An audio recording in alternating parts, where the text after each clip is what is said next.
bendiciones y bienvenidos a Pan de Vida Podcast, en donde hablamos sobre la palabra de Dios para todo aquel que tiene hambre del pan vivo. Te invitamos a suscribirte a este canal para que recibas las notificaciones de los nuevos episodios. Y a continuación, el mensaje de hoy.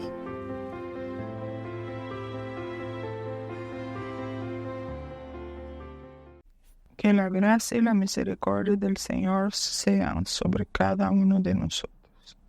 Amén. Oremos. Padre, este es el día que hiciste. Nos alegramos y nos gozamos en ti. Aun cuando este mundo cada día se oscurece más, para los que andamos a tu luz, todo se ve claro. Nuestros ojos te miran como viendo al invisible, y sabiendo que un día, Señor, nos veremos cara a cara. Bendito el día cuando estemos contigo, cuando todo lo que vemos hoy es con los ojos de la fe, pero en aquel día te veremos como eres. Gracias, un día nos salvaste, nos diste vida eterna, y nos has tomado de la mano, guiándonos según tu consejo. Señor, por tenerte a ti somos bienaventurados. Que vivamos de tal manera que nunca nos desviemos de ese camino que has abierto para los tuyos. Abre nuestro entendimiento en esta oportunidad, lo que las palabras no logran hacernos ver, que tu Santo Espíritu nos ilumine y nos lleve a toda la verdad, tal como dijiste que lo haría. Gracias, en Cristo Jesús, Señor y Salvador nuestro. Amén. El mensaje de hoy es sobre la gracia. Sin embargo, para poder entender un poco más la gracia, me era necesario entrar primeramente en el libro de Zacarías. Por eso denominé el mensaje Aprendiendo de Zacarías. Al entrar en el libro de Zacarías, el Señor me lleva a pasar por varios lugares, donde cada uno de ellos nos dejan una gran enseñanza. El autor del libro de Zacarías fue Zacarías el profeta. Su ministerio profético lo desarrolló entre los años 520 y 518 a.C. Es parte de los libros proféticos, específicamente los profetas menores, no porque los menores sean menos que los mayores, lo que se tomó en consideración para darles ese título. Estos títulos de profetas mayores y profetas menores es el tamaño, el contenido del material escrito o dejado por cada uno de ellos. Como los profetas menores escribieron menos, por eso reciben ese nombre. La fecha de la escritura, o mejor dicho, me faltó que en Zacarías 1:1 dice: en el 8º mes del año segundo de Darío vino palabra de Jehová al profeta Zacarías, hijo de Berequías, hijo de Iddo, diciendo, o sea, el mismo libro muestra quién es el autor del libro, ¿no? La fecha. Se acepta que el libro de Zacarías fue escrito probablemente en dos segmentos principales, entre el 520 y el 470. En estas fechas ya no existen los reinos del norte, puesto que ellos cayeron bajo Asiria en el 722 a.C. y tampoco no existe como tal el reino del sur, porque ellos cayeron bajo Babilonia en el 586 a.C. Israel existe, pero en la época de Zacarías, ellos ya están muy alejados de Dios, ¿no? O sea, ellos son parte de esos dos profetas, Zacarías y Ageo, fueron profetas post-exilio, cuando ya habían regresado después del exilio de Babilonia, ¿no? El propósito del libro: mostrar que Dios había usado profetas para enseñar, advertir y corregir a su pueblo, quienes desafortunadamente se negaron a escuchar el llamado divino. Su pecado les acarreó el castigo de Dios. El libro muestra también evidencia de que aún la profecía puede ser corrompida, es decir, vendida al mejor postor. Y eso se ve en la historia de varios profetas falsos en los libros proféticos. La historia muestra que en ese periodo de Zacarías, la profecía cayó en descrédito para los judíos. Y poco a poco eso fue aumentando de tal manera que terminó por llevar a aquel periodo que se da entre el antiguo pacto y el nuevo pacto, cuando ninguna voz profética habló al pueblo de Dios durante 400 años. Después de esos últimos profetas, ya no hubo más nada de Dios por 400 años. Ese periodo de tiempo es llamado periodo intertestamentario, entre los dos testamentos, el antiguo y el nuevo. Este periodo de 400 años de silencio finaliza con más pequeñísimas manifestaciones que se van incrementando. Al principio, solo unos pocos se dieron cuenta que Dios se estaba manifestando. Pero va a llegar un momento que todos se darán cuenta que Dios volvió a manifestarse. Entonces, ¿dónde empiezan esas pequeñas manifestaciones de la comunicación con Dios después de 400 años de silencio? Cuando Zacarías, no el profeta, ese Zacarías que era el sacerdote a quien el ángel se le aparece en Lucas 1 del 5 al 25 para decirle que él va a tener un hijo. O sea, ese Zacarías es el Zacarías sacerdote, papá de Juan el Bautista. Un par de meses después, María recibe el anuncio del nacimiento de quien sería Dios con nosotros, Emmanuel, en Lucas 1, de 26 al 38. En esa época también, porque nosotros ya vimos que el camino que recorrieron los magos de Oriente era tan lejos de Jerusalén que ellos tuvieron que haber salido por lo menos como 2 años antes del nacimiento, 2 años, año y medio antes del nacimiento para poder estar ahí en Jerusalén casi en la misma época, ¿no? Pero entonces significa que ya en aquella época los magos reciben la revelación del nacimiento del rey de los judíos e inician su camino a Jerusalén teniendo una estrella como brújula. Luego, cuando el Señor nace, se ve la manifestación de Dios a través del coro angelical que se le aparece a los pastores en Lucas 2, 8, 14. Ya cuando Jesús nace y tiene 8 días, según la ley, sus padres lo llevan al templo para que sea dedicado al Señor.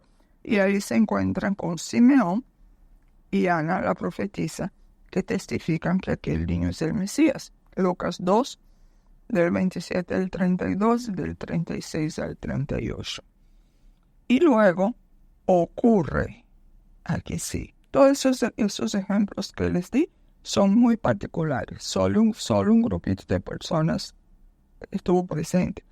Pero ahora viene una irrupción pública de un personaje que conocemos como Juan el Bautista.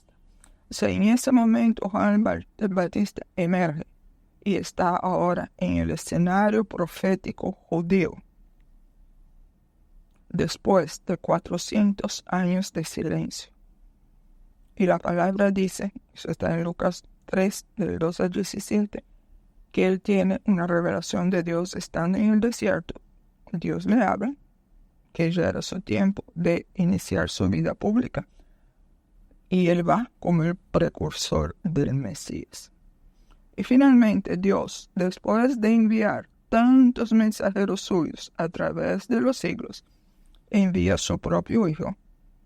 Y 2 veces, ya el Hijo de Dios es un adulto. Y 2 veces, con voz audible, el Señor lo anuncia. Estoy en Mateo 3, 16, 17. Y Jesús, después que fue bautizado, subió luego del agua. Y aquí los cielos le fueron abiertos, y vio el Espíritu de Dios que descendía como paloma y venía sobre él. Y hubo una voz de los cielos que decía: Este es mi Hijo amado, en quien tengo complacencia. Más adelante en el tiempo, en Mateo 17, 4, 5, es aquella ocasión cuando Jesús sube al monte, donde él va a tener la transfiguración, y él se lleva solo sus discípulos más cercanos, ¿no? Pedro y Juan. Y cuando están allí arriba, Pedro le dice, ¿no? Como siempre, dando buenas ideas: Señor, es bueno que bueno es para nosotros que estemos aquí. Si quieres, mira, Señor, vamos a hacer 3 ramadas, una para ti, otra para Moisés y otra para Elías. Y mientras él está hablando, entonces una nube de luz los cubrió. Y una voz desde la nube decía: Este es mi Hijo amado, en quien tengo complacencia. A él oíd. Las mismas palabras que se oyó en el bautismo se oyen ahora, pero aquí hay un agregado: a él oíd. Antes de Juan el Bautista, lo que yo veía con ese estudio, ¿verdad? Lo que hubo fueron, yo llamé, olas pequeñas de revelación. Con Juan llegó un tsunami, y finalmente con Jesús vino una gran inundación de aguas salvíficas cubriendo toda la tierra, abriendo el camino a todo aquel que rinda su corazón a él. Wow. Entonces, con ese conocimiento previo de los 400 años de silencio, podemos entender un poco más por qué la gente corría a Juan el Bautista a bautizarse, a arrepentirse de sus pecados. O sea, la gente de esa época, en la época de Jesús, antes de su manifestación y antes de que Juan saliera predicando, la gente oía hablar de sus mayores, sí, porque Dios se manifestaba, Dios hablaba, bla, bla, bla, pero habían los profetas y todo, y ellos no tenían idea de lo que era eso. Ellos conocían todo eso de oídas, y de repente aparece Juan el Bautista. Y yo quiero leerles cuando él aparece, ¿no? Mateo lo registra en el capítulo 3, empezando en el verso 1. En aquellos días, 400 años después, vino Juan el Bautista. ¿Por qué lo llaman, o no lo llaman Juan el Bautista? Porque él bautizaba, ¿no?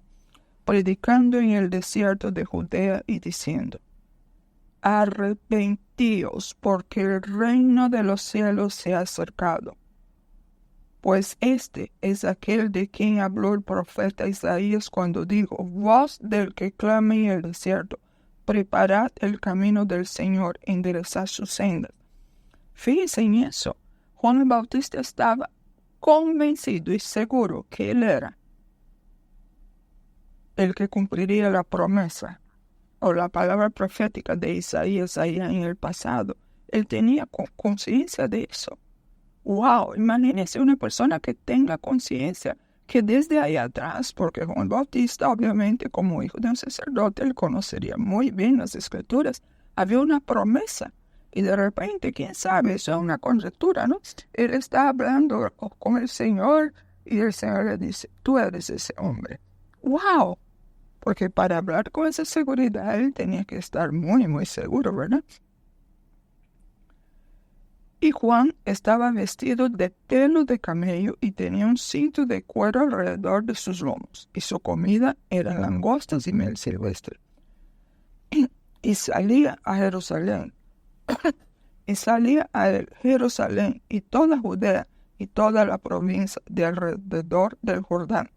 Y eran bautizados por él en el Jordán, confesando sus pecados. Mira la cantidad de gente que él atrajo. Toda la gente de Jerusalén, de Judea. Judea era toda la provincia, ¿no? Y toda la provincia de alrededor del Jordán. O sea, y la gente venía, pero no era un simple bautismo de mojar y sacarlo, no. Ellos tenían que confesar sus pecados. Por eso que ese bautismo era un bautismo de arrepentimiento.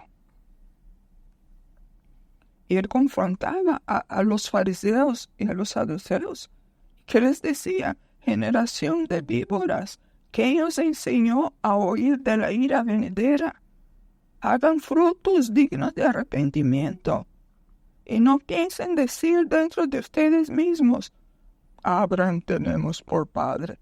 Porque yo les digo que Dios puede levantar hijos a Abraham aún de estas piedras. Y ya también el hacha está puesta a la raíz de los árboles. Por tanto, todo árbol que no da buen fruto es cortado y echado en el fuego. Esas palabras siguen vigentes. Yo a la verdad os bautizo en agua para arrepentimiento, pero el que viene tras mí, cuyo calzado yo no soy digno de llevar, es más poderoso que yo. Él os bautizará en Espíritu Santo y fuego. Su aventador está en su mano y limpiará su era y recogerá su trigo en el granero, y quemará la paja en fuego que nunca se apagará.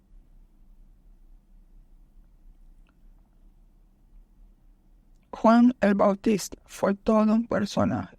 Revolucionó la nación. Él estaba anunciando la manifestación del Mesías. Y él llamaba a la gente al arrepentimiento para estar listo para el Mesías. Hoy somos nosotros los precursores de la segunda venida del Señor. Yo estoy convencido de eso.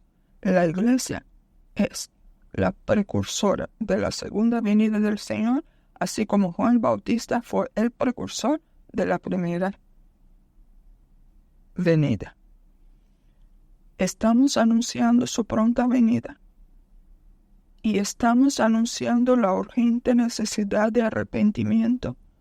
Mis hermanos, si el Hijo de Dios no entra en un continuo arrepentirse, significa que Él no está madurando, Él no está creciendo en el Espíritu. Porque, ¿qué es el arrepentimiento? ¿Dónde nos lleva el arrepentimiento? A crucificar la carne con sus pasiones y deseos. Y sin arrepentimiento no ocurre eso. Ya ustedes oyeron de la hipergracia. Hay muchos que dicen que no es necesario arrepentirse, porque cuando nosotros nacimos de nuevo, todos nuestros pecados fueron perdonados. En la verdad, a medias. Y el hecho de Juan Bautista, ahora lo veo mucho más claro, explica también por qué cuando los sacerdotes y ancianos emplazan a Jesús, el Señor les da la respuesta que les dio. Mateo 23, del 23 al 26. Te lo puedo leer, yo voy a comentarlo. Dice que Jesús viene al templo y los principales sacerdotes y los ancianos se le acercan mientras él estaba enseñando y le dice: ¿con qué autoridad haces estas cosas? ¿Y quién te dio esa autoridad? Jesús responde: ok, yo también les haré una pregunta. Y si ustedes me la contestan, también yo les voy a decir con qué autoridad hago estas cosas. Y viene la pregunta de Jesús. ¿El bautismo de Juan, de dónde era? ¿Del cielo o de los hombres?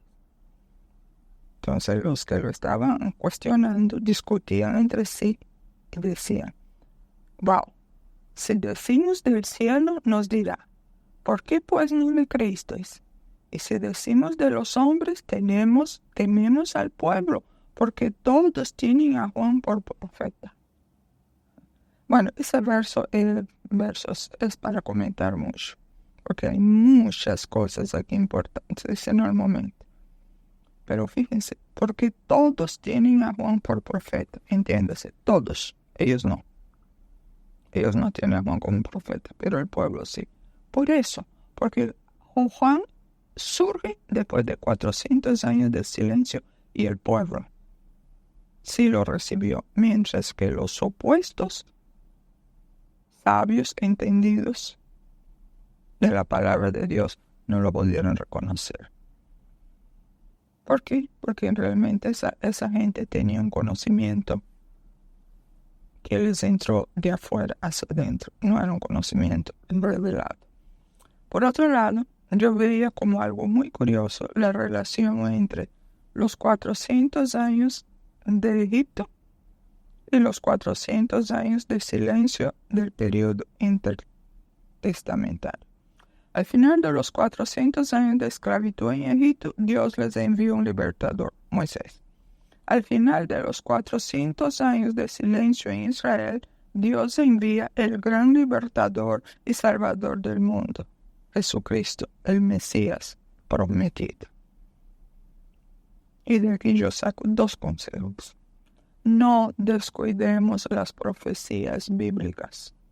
Ellas se cumplen al pie de la letra, aun cuando muchos danle vuelta y vuelta y vuelta para decir que no, que sí, que va, que viene. No. Las profecías bíblicas se cumplen. No descuidemos nuestra relación con el Señor. No descuidemos el llamado que tenemos en Cristo. Y mucho más ahora, en estos últimos tiempos que estamos viviendo. El Señor está llamando a su iglesia. Y durante la preparación de este mensaje, yo me acordé de un pasaje de Amós. Amós sí fue un profeta antes de la caída del Reino del Norte. O sea, el libro de Amós probablemente fue escrito entre el 760 y el 753 antes de Cristo, y la caída se dio del Reino del Norte en 721. Entonces, Amós 5, versículos 4 y 5. Pero así dice Jehová a la casa de Israel: buscadme y viviréis. Antes de que la nación cayera, el llamado era: buscadme y viviréis. Y ustedes van a ver también que hay un texto más ahorita vamos a ver en Zacarías, donde el Señor todavía está llamando al pueblo. Dios se pasa la vida llamando. Y la mayoría de la gente no hace caso. Buscadme y viviréis. Versículo 5 de Amós 5. Y no busquéis a Betel, ni entréis en Gilgal, ni paséis a Beerseba, porque Gilgal será llevada en cautiverio y Betel será deshecha. Buscadme y viviréis. Aún sigue de pie. Ese llamado no ha caducado. Dios aún comunica esta misma palabra a este mundo sumido en tinieblas. Dios estaba llamando a aquellos habitantes del Reino del Norte para que se volvieran a Él, porque su caída estaba a punto de darse. Si hubieran atendido el llamado, incluso en aquel último momento, habrían vivido. Y a nosotros, en el 2022 después de Cristo, nos dice lo mismo. Todavía hay tiempo. Todavía la gracia de Dios está en acción. Todavía la dispensación de la gracia está vigente. Y el consejo de Amós: mas no busquéis a Gilgal, a Betel, ni entréis en Gilgal, ni paséis a Beerseba. Y da la razón. ¿Por qué? Porque Gilgal será llevada en cautiverio y Betel será deshecha. Cuando él dice no busquen Betel, ¿qué era Betel?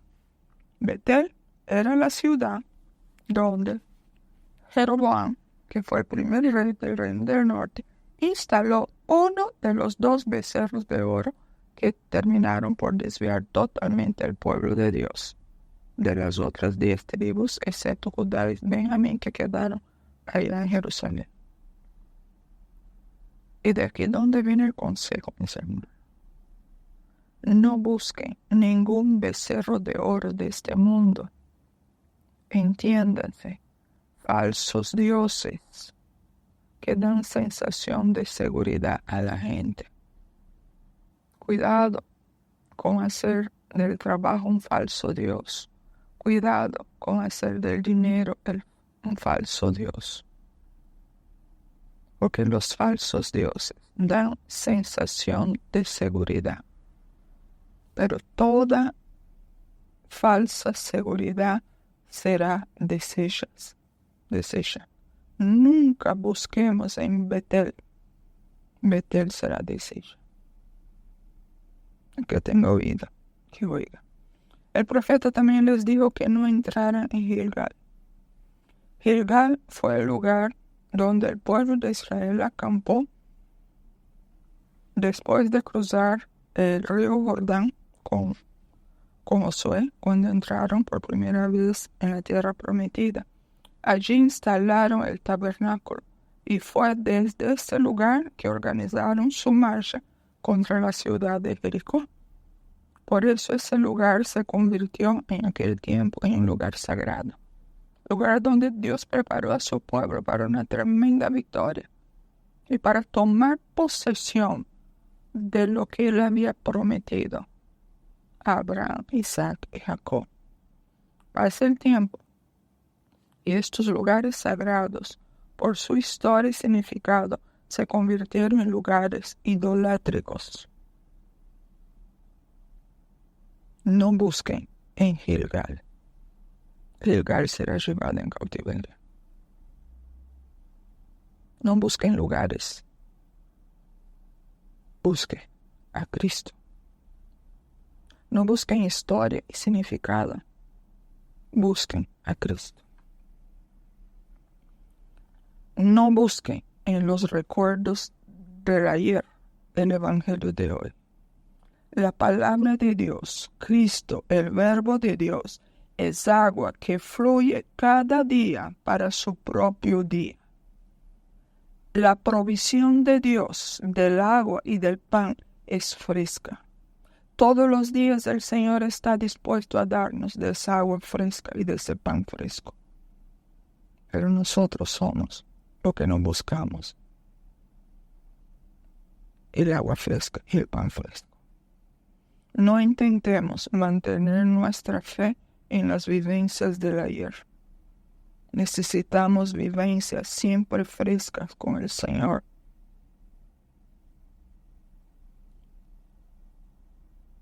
Y alguien pudiera decir que fue bien observador. Sí, pero primero él dijo que no buscasen en Betel, ni en Gilgal, ni en Berseba.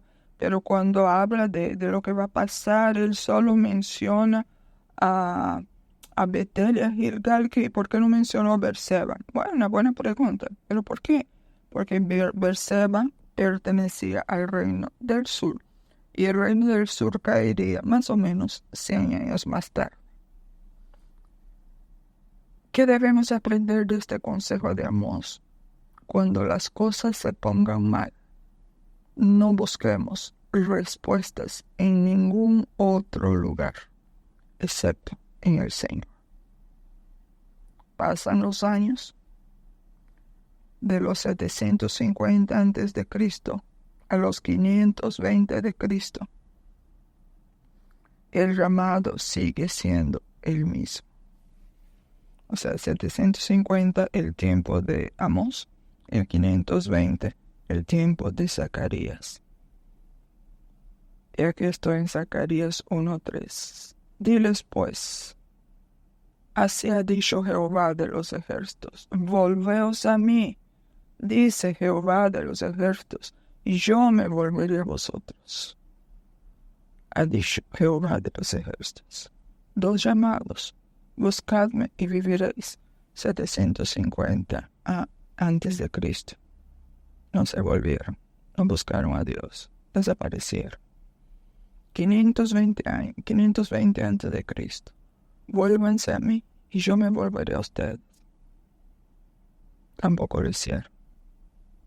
No obstante, estos mensajes todavía resuenan en los aires.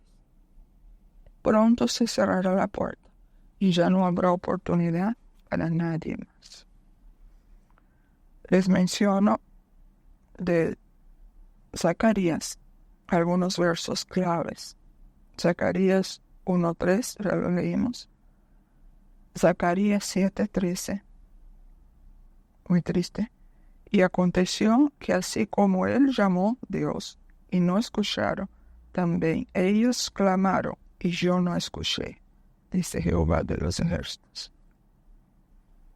Y Zacarías 13:9. Eso tiene que ver con esto en nuestros últimos tiempos. Y meteré en el fuego a la tercera parte y los fundiré como se funde la plata y los probaré como se prueba el oro. Él invocará mi nombre y yo le oiré y diré, pueblo mío, y él dirá, Jehová es mi Dios. Cuando yo pienso en el libro de Zacarías en términos de referencias proféticas, es que uno se da cuenta que las profecías acerca de Jesús y de la era mesiánica de los últimos tiempos abundan en Zacarías. Desde la promesa de que el Mesías vendría y habitaría entre nosotros. Eso es Zacarías 2, 10, 11. Canta y alégrate, hijo de Sión, porque aquí vengo y moraré en medio de ti, ha dicho Jehová. Y se unirán muchas naciones a Jehová en aquel día y me serán por pueblo y moraré en medio de ti. Y entonces conocerás que Jehová de los ejércitos me ha enviado a ti. Esa palabra se cumple de dos maneras. Con Cristo ya Dios viene a morar en medio de nosotros, en nosotros, ya está ahí. Pero luego va a venir el tiempo que Él va a estar con nosotros en el reino milenial de Cristo. Zacarías también trata el simbolismo del renuevo y de la piedra. Zacarías 3, 8, 9. He aquí, el 8, no. Yo traigo a mi siervo el renuevo es Jesús. Versículo 9, porque he aquí aquella piedra que puse delante de Josué, sobre esta única piedra hay 7 ojos. Y he aquí, yo grabaré su escultura, dice Jehová de los ejércitos, y quitaré el pecado de la tierra en un día. ¿Cuándo pasó eso? Eso es hermoso, cuando el pecado de la tierra fue quitado en un solo día. Con la muerte y la resurrección del Señor, porque Él pagó el precio por el pecado de todo el mundo. Ahora, esa piedra que menciona Zacarías es Jesús, quien se refirió a Él mismo como la piedra desechada en Lucas 20, 17, 18. ¿Qué pues es lo que está escrito hablando de Jesús? La piedra que desecharon los edificadores ha venido a ser cabeza del ángulo. Todo el que cayere sobre aquella piedra será quebrantado, mas sobre quien ella cayere le desmenuzará.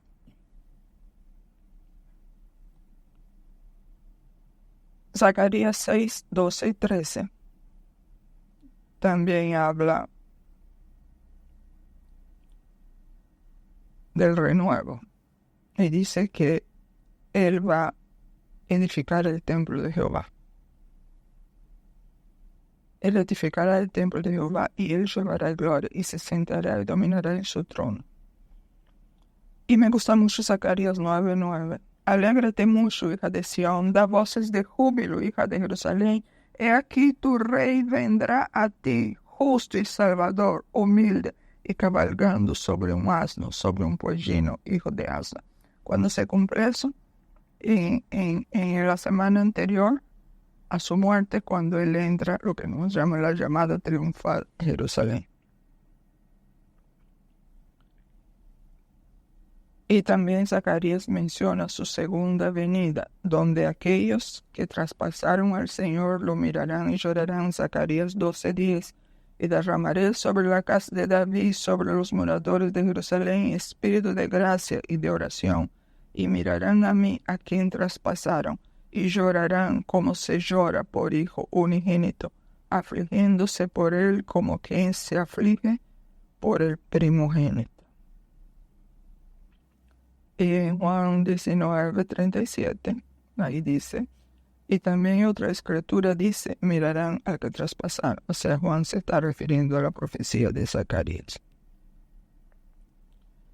Jesús es el Salvador de Israel. Es una fuente cuya sangre cubre los pecados de todos los que vengan a Él para salvación. Y la profecía fue dada en Zacarías 13:1. En aquel tiempo habrá un manantial abierto para la casa de David y para los habitantes de Jerusalén, para la purificación del pecado y de la inmundicia.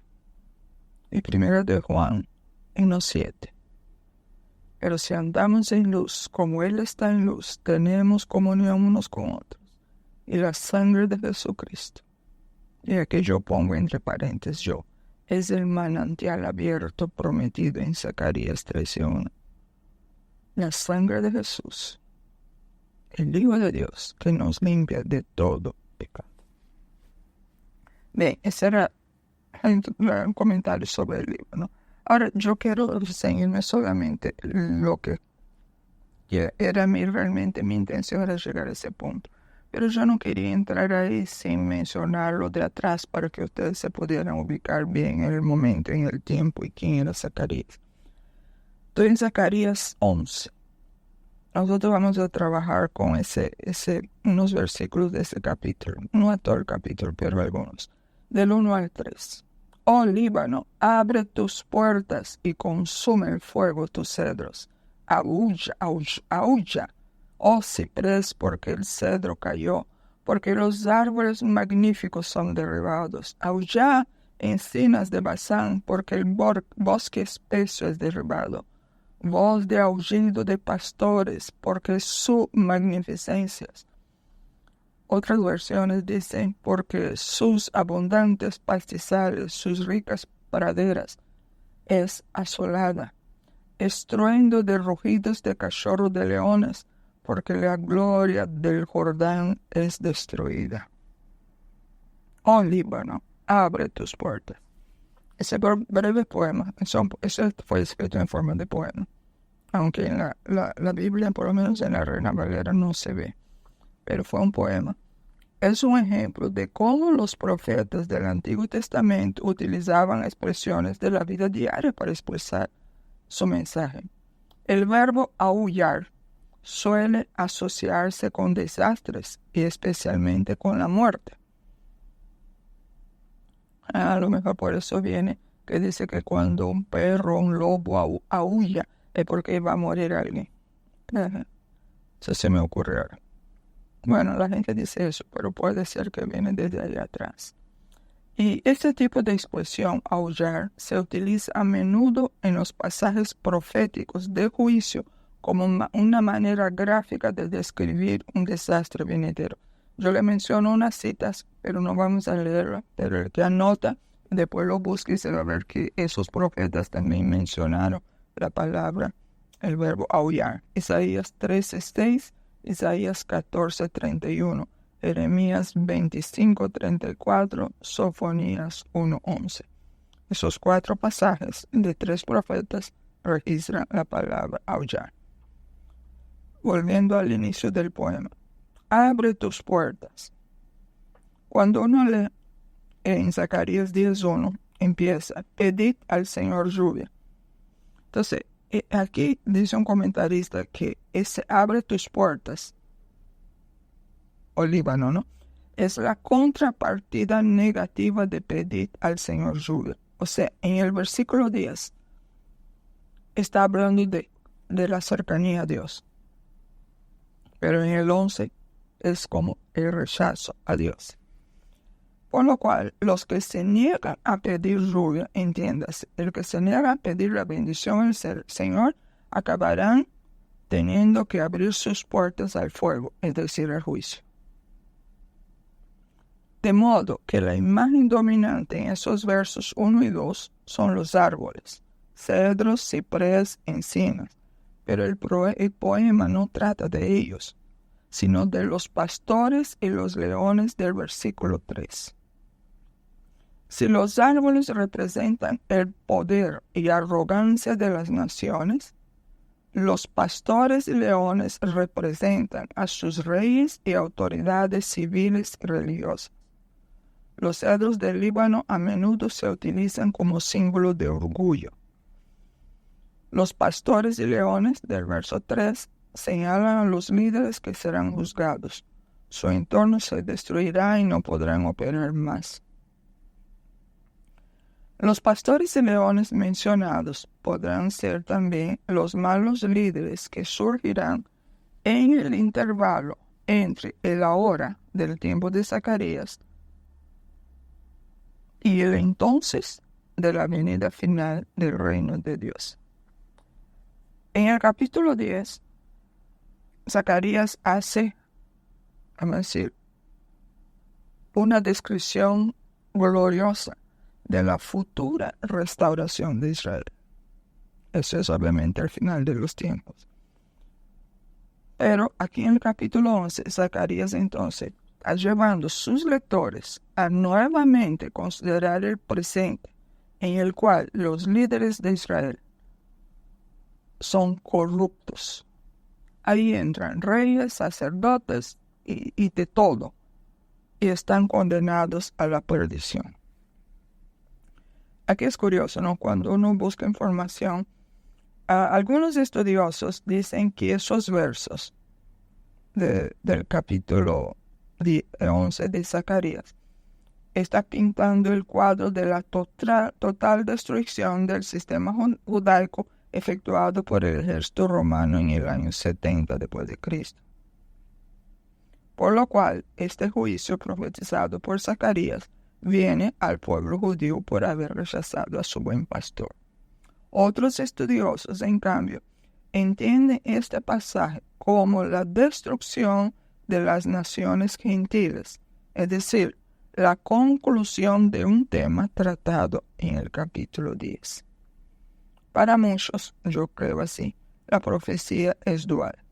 Tiene un significado en el momento, pero se traslada también a un futuro más lejano. Así que para mí, esto que habla Zacarías en ese capítulo 11 puede representar ambos hechos. Lo que pasó en el año 70 con la destrucción del templo por el romano y nuestro tiempo que va a finalizar con la gran tribulación. En ambos aspectos, lo que se ve es una oposición sumamente orgullosa a los propósitos de Dios. Sigamos con el capítulo 11 de Zacarías, versos 4 al 6. Así ha dicho el Señor: apacienta las ovejas de la matanza, a las cuales matan sus compradores y no se tienen por culpables. Y el que las vende dice: bendito sea Jehová, porque él enriquecido. Ni sus pastores tienen piedad de ellas. Por tanto, no tendré jamás piedad de los moradores de la tierra, dice Jehová. Porque aquí yo entregaré los hombres, cada cual en mano de su compañero y en mano de su rey, y asolarán la tierra, y yo no los libraré de sus manos. Esos versos hablan de la desdicha, de la tristeza del pastor. El pastor aquí está representado por Zacarías, pero en algunos momentos, vamos a ver más adelante, es ya el Señor mismo, ¿no? Porque aquí mismo el Señor es el que dice: ya no voy a tener más piedad de los moradores de la tierra. El pueblo deseaba tener otros pastores en lugar de Dios. Deseaba la clase que ministraba solamente por el dinero, el tipo del pastor que decía: alabado sea el Señor, soy rico. Cuando el verdadero pastor y profeta es rechazado, al final el Señor tendrá que decir: como quiera. Si no están de mi lado, entonces están contra mí, y ciertamente tendrán que sufrir las consecuencias. En realidad, yo quería llegar a lo que vengo ahora. Eso fue lo que me vino a la mente cuando yo estaba pensando en trabajar sobre la gracia, y yo sabía que tenía que ir a Zacarías. Ahora sí los voy a leer en la Nueva Versión Internacional. Zacarías 11, versículos 7, 9 y 14. Así que, es Zacarías hablando, me dediqué a cuidar las ovejas que los mercaderes habían destinado al matadero. Es decir, empecé a cuidar a la gente que deberían cuidarlos. No los cuidaban porque eran unos mercaderes que nada más les interesaba dinero. Tomé 2 varas de pastor. Ahora que ya es Dios hablando. A una le puse por nombre gracia y a la otra unión. La Reina Valera dice y a la otra ataduras. Pero yo estuve buscando y en realidad la palabra en el hebreo, ataduras, significa muchas cosas. Pero la que más condice con el texto es la palabra unión. Por eso me opté por la Nueva Versión Internacional. A una le puse por nombre gracia. 2 varas de pastor, vaya guardando. A una le puse por nombre gracia y a la otra unión. Y me dediqué a cuidar del rebaño. Así que les dije. ¿Y por qué le va a decir eso? Porque ya no quería ser cuidadas por el Señor. Ya no voy a ser su pastor. Las que se vayan a morir, que se mueran. Las que deban perecer, que perezcan. Y las que queden con vida, que se devoren unas a otras. Versículo 14 es triste, mis hermanos. Quebré luego la segunda vara. Aquí yo no puse el versículo, pero él rompe la vara, el cayado que representaba la gracia. Y luego quiebra la segunda vara, la que representa la unión. Y anulé el vínculo fraternal entre Judá e Israel.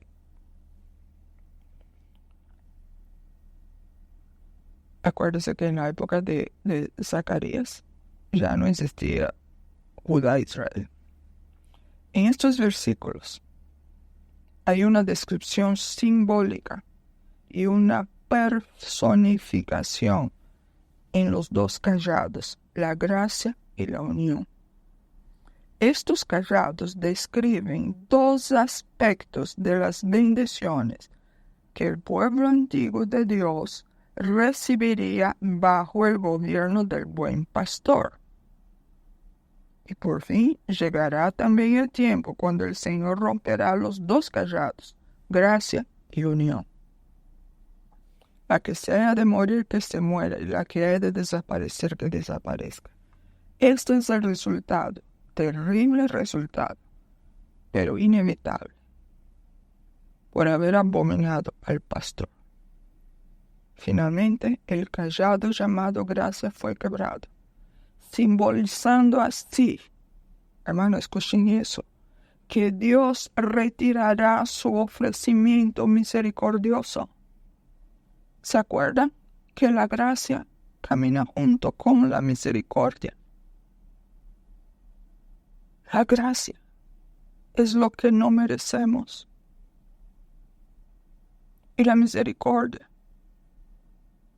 es la eliminación de lo que sí merecemos, el castigo. En conclusión, se anula el pacto con los descontentos. Y en realidad fueron ellos mismos los que lo cancelaron. Cada día hay más y más rechazo a Dios y a su palabra. Mis hermanos, cuando se llene la copa, vendrá el fin. Ese será el terrible tiempo que vivirá el mundo, tan terrible y espantoso como jamás ha ocurrido en la tierra. En el texto, el Señor dijo, yo no los libraré de sus manos. ¿Y qué yo veo ahí para nuestro tiempo? El deseo de los que rechazan al pastor se convierte en su castigo. Tanto quisieron estar sin Dios que lo lograrán. Mis hermanos, yo no sé ustedes, pero a mí ese conocimiento, esa convicción, como que me desbarata por dentro de ver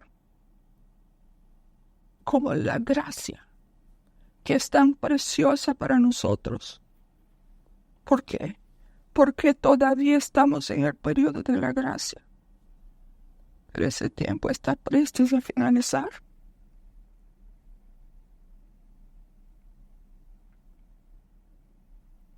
También el cayado llamado unión fue quebrado. La verdadera unión es la que se da en la creencia del único Dios verdadero. Porque la palabra dice que debemos ser del mismo sentir que hubo en Cristo Jesús. Esta es la unión verdadera. Eso es lo que Dios quería para su pueblo del pasado y para su pueblo o la humanidad de nuestro presente. Pero tal como ayer, los de hoy siguen rechazando al Señor. Y aún dentro de su iglesia hay mercaderes que negocian la vida de las ovejas.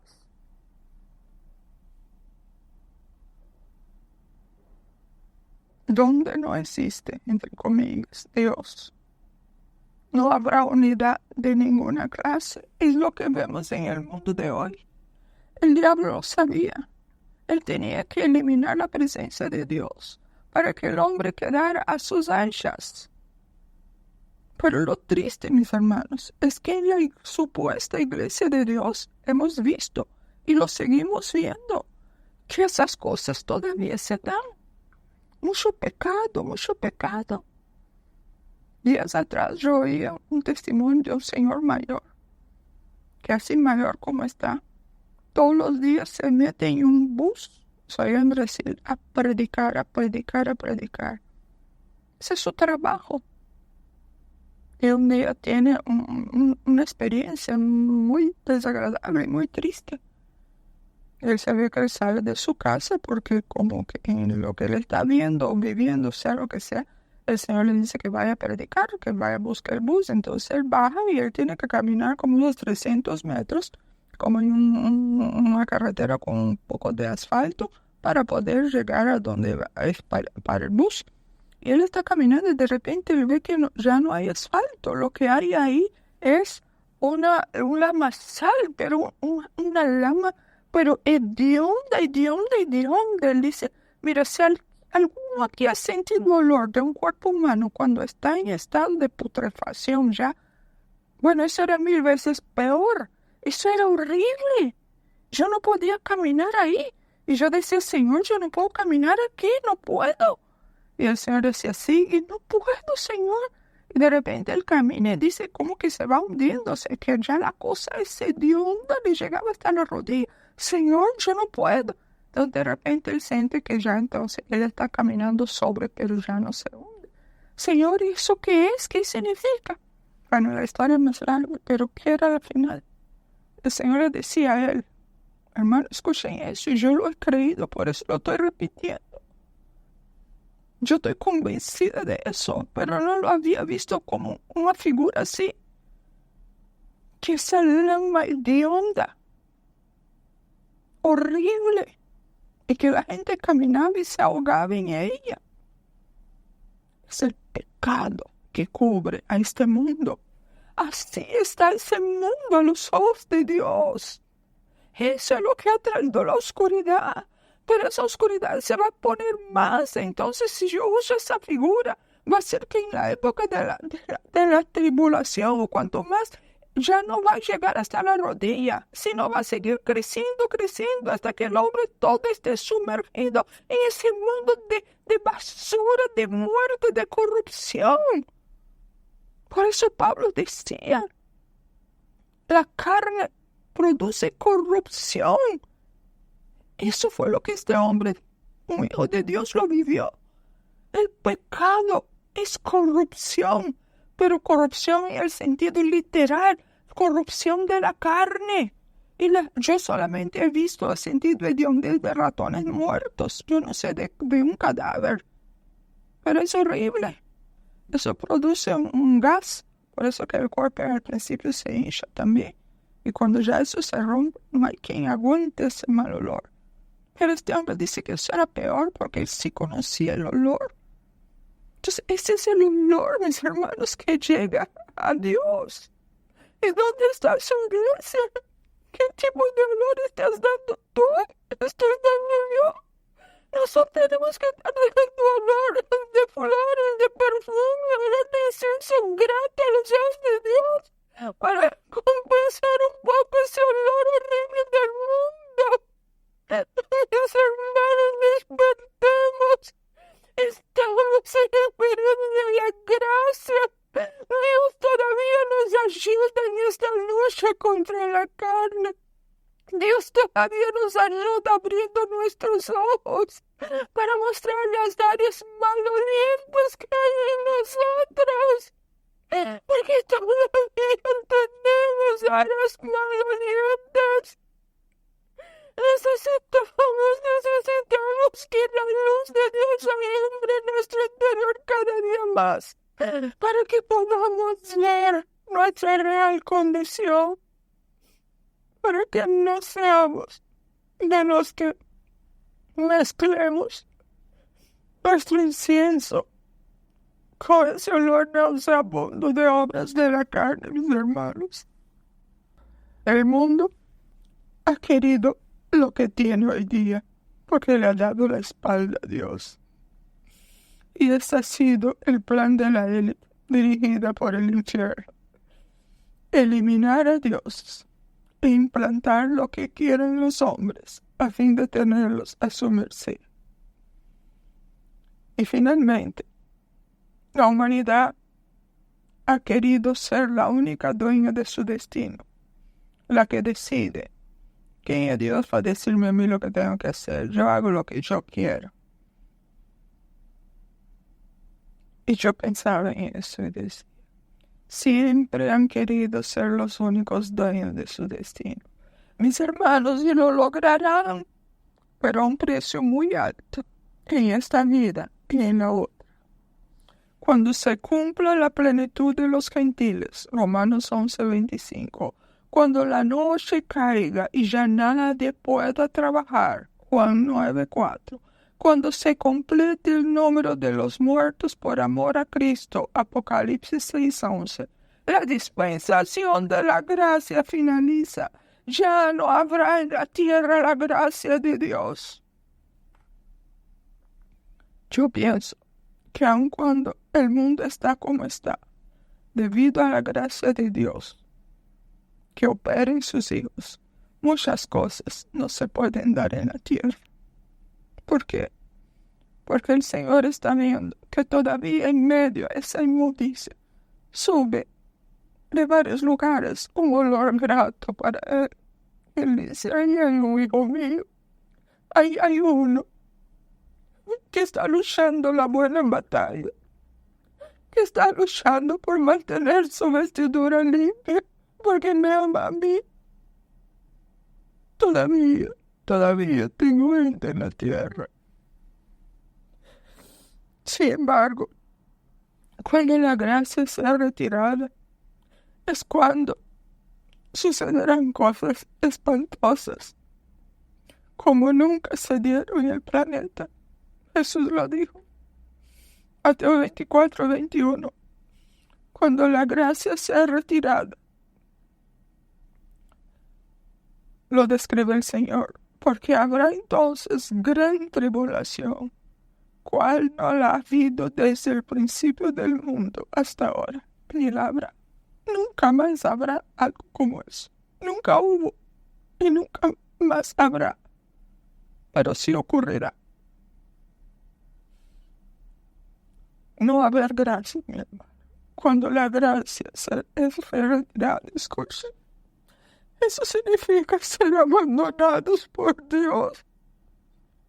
Es realmente algo terrible. Dios mío, ser abandonado por Dios. El mundo nuestro todavía no ha sido abandonado por Dios.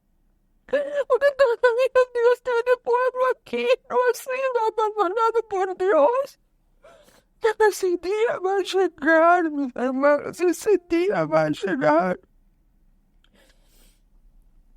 El ser abandonado por Dios es el horror máximo, a su máxima, maximizada al extremo. ¿Y sabe quién lo experimentó? Por nosotros. Jesús en su muerte en la cruz. Cuando él dijo, Dios mío, ¿por qué me has abandonado? Porque en ese momento hice su pecado. Así como la experiencia de ese hombre, ni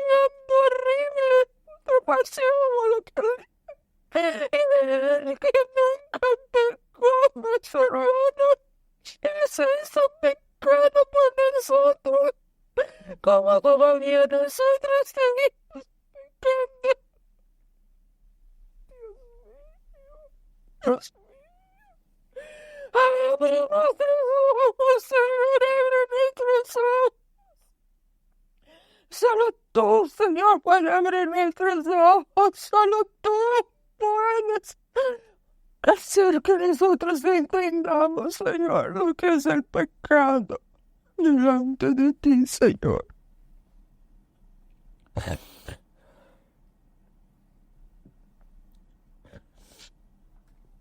En el pasado, cuando Dios entregó a su pueblo,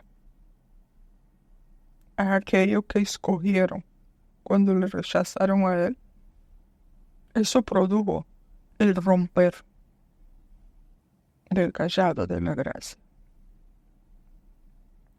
La relación del pacto entre el pastor Dios y las ovejas de Israel se rompió, y no fue por accidente, sino que fue de forma deliberada, como un acto de juicio sobre el pueblo por su pecado. Aunque ellos todavía podían salvarse si se volvieran a Dios. Pero en el final de los tiempos, cuando se cierre el ciclo, ya no habrá vuelta atrás. ¿Y por qué eso es así? En el antiguo pacto, ellos rechazaron a Dios. En el nuevo pacto, rechazan al Hijo de Dios y su sacrificio. Ese sacrificio, que hoy puedo ver ahí una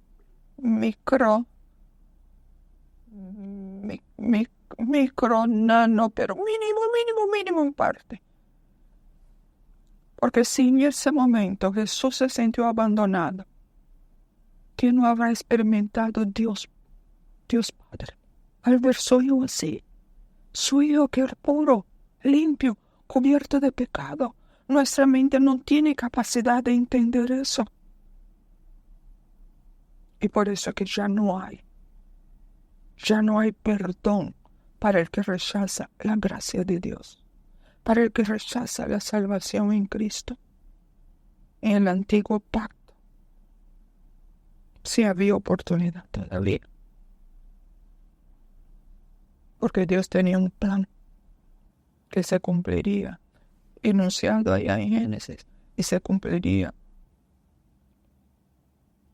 en Belén, cuando nacía el Salvador del mundo.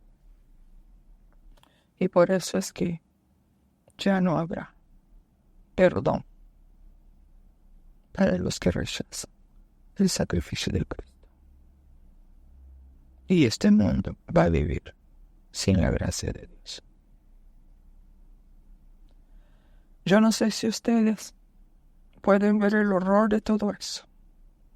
Yo me he quedado impresionada de lo que es la gracia de Dios, de lo que conlleva menospreciar el favor inmerecido de Dios por creerse el hombre que Él tiene derechos propios. Y yo espero, mis hermanos, que ahora, sabiendo nosotros un poquito lo que es perder la gracia, valoremos lo que hasta ahora Dios nos ha dado, acercándonos más al Señor y siendo más obedientes a su voz. Padre, yo te doy gracias, Señor, por este tiempo. Te doy gracias, Señor, porque tú has hecho tu parte. Tú hiciste lo que el hombre no podía hacer. De ninguna manera hubiéramos podido ser rescatados de esta muerte eterna si no hubiera sido por lo que tú proviste para nosotros. Ahí atrás, ahí aquel mismo tiempo que el hombre rompió el pacto contigo, el pacto de la obediencia. Ya entró tu provisión, que nosotros, tantos años después, la venimos a aprovechar. Pero ciertamente, Señor, hoy lo entiendo. No hay lugar para el perdón al que rechaza lo que pasó Cristo. Quizás hoy yo pude ver un poquito más, Señor, de lo que significó para mi Salvador y tu Hijo, Señor, ser hecho pecado, Dios. Oh, Dios. Y que él clamó, Dios mío, porque me has desamparado. Oh, bendito Dios, gracias porque tú eres Dios que alumbra el entendimiento. Henos aquí, Señor, en tus manos. Cúmplese tu propósito en nuestras vidas, Señor. Tan solo que no menospreciemos la gracia. Tan solo que no caigamos de la gracia. Tan solo que estemos postrados a tus pies en adoración, sentados a tus pies en aprendizaje y manteniendo los ojos en ti cuando caminamos. Gracias, Señor, en Cristo Jesús. Amén.